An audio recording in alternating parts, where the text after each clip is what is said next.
The 1993 Mazda RX-7 hit the road while I was listening to Whoop There It Is and playing Mortal Kombat on my Sega, but it was one of those awesome 90s sports cars fundamental in turning yours truly and many like him into a serious car nut. This one is a bit special too. This actual car has some serious sentimental value to me. When I was about 14, I got a ride in one just like it. I thought it was the coolest thing ever. Then a couple of years later, when I started reviewing new cars for a living, this actual RX-7 right here was parked in the lobby of Mazda's headquarters when I went to get my first ever set of keys for a test car. So effectively, this actual RX-7 watched me start my career.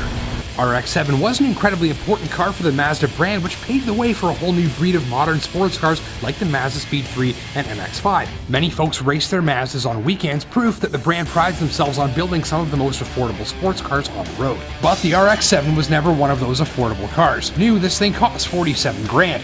Today, in such pristine original shape, it's practically priceless, especially considering that this is largely the very source of that zoom DNA that Mazda builds into all other vehicles.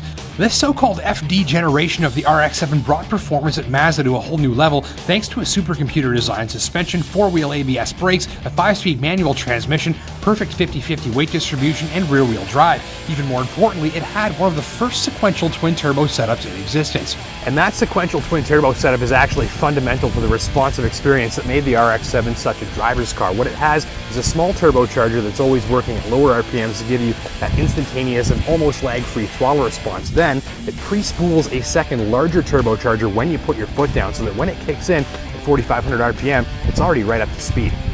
That fancy turbo system was hooked up to a dead simple and extremely rare rotary engine which has no valves, no valve train parts, and no pistons. Someone named Wankel said this should work back in the day, and Mazda spent decades getting it right. Google for a video of how the rotary engine works. It's neat stuff. The result here was 255 horsepower, nearly 220 pounds of torque, and a strong, creamy, smooth power band that stretched to 7,500 RPM.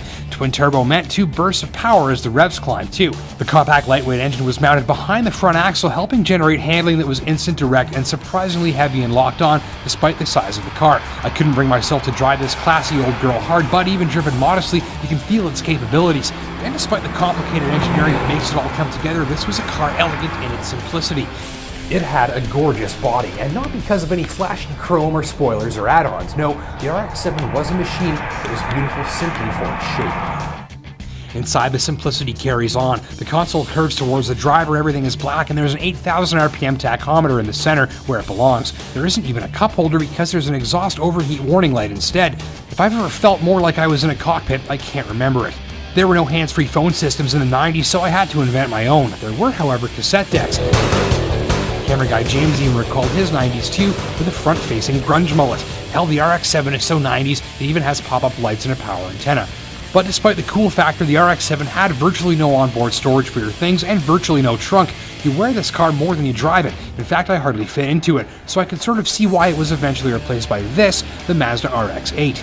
This is a fun, sharp, entertaining, rotary-powered machine like the RX-7, although the RX-8 was a heck of a lot more everyday friendly with its hidden rear doors and larger, roomier interior. It carried Mazda's rotary sports car spirit forward, despite being heavier, slower, and less powerful than the RX-7 before it.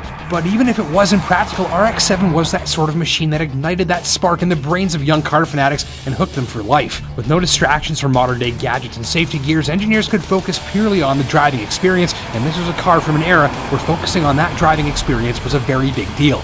Now, even 2 decades later, it still drops the jaws of people half its age, and the jaws of folks like me who had a poster of it on their bedroom wall when they were a kid. Thanks for watching.